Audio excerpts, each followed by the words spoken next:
Thank you. Appreciate that. Senator Shaheen.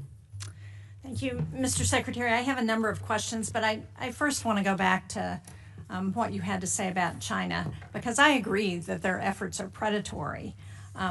But I think somebody may be missing what they are doing in response to our ceasing of foreign assistance in places. And Mr. Chairman, for the record, I'd like to submit this fact sheet. The PRC supporting international assistance is U.S. withdraws. It's dated April 29th.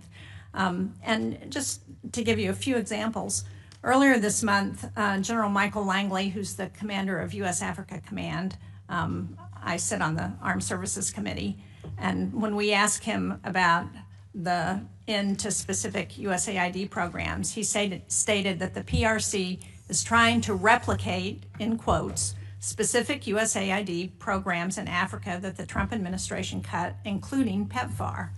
And I mean, there are several pages of these examples. Another one is in Cambodia. After the U.S. terminated $2 million in demining programming in Cambodia, the PRC immediately announced $4.4 million to expand its own demining programs. The PRC also recently stepped in to fund child literacy and nutrition programs previously supported by USAID. So we can pretend that China is not doing these things and picking up and promoting themselves as a reliable partner when the United States is not. But we have specific examples that show where this is happening.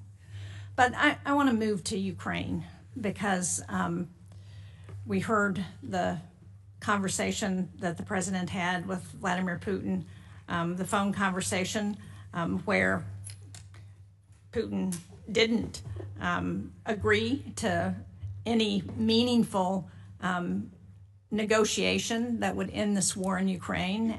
As President Trump has admitted, Vladimir Putin is taking him for a ride.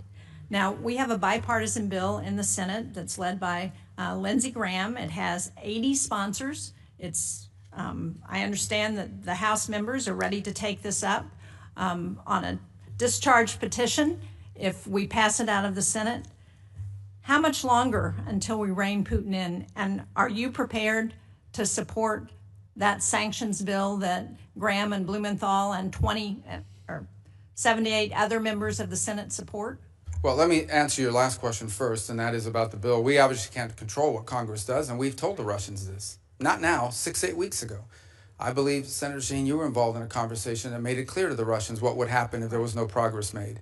And that's been repeated multiple times. I would also make this point, and it's important. Every single sanction, not one sanction has been lifted on the Russians. Every single sanction that was in place under the previous administration remains in place.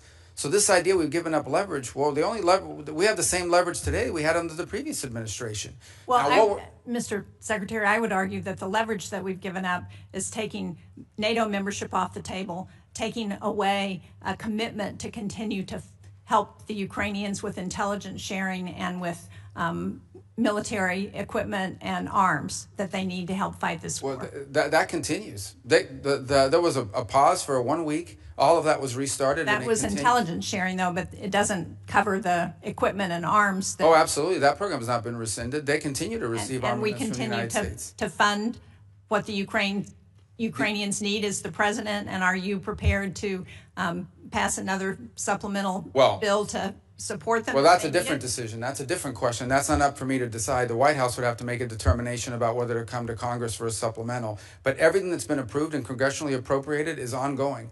In fact, to the extent that the Ukrainians have asked for anything additional, what they've asked for is air defenses, Patriot units, which frankly we don't have. But we are working closely with our NATO allies. There are NATO allies that do have some batteries of Patriot missiles that they could provide or transfer over to the Ukrainians to defend, for example, the airspace of Kyiv and other places. And we've been encouraging in that front and working alongside our partners there to get deliveries of some of these systems. As you can imagine, none of these countries want to give up their Patriot systems either.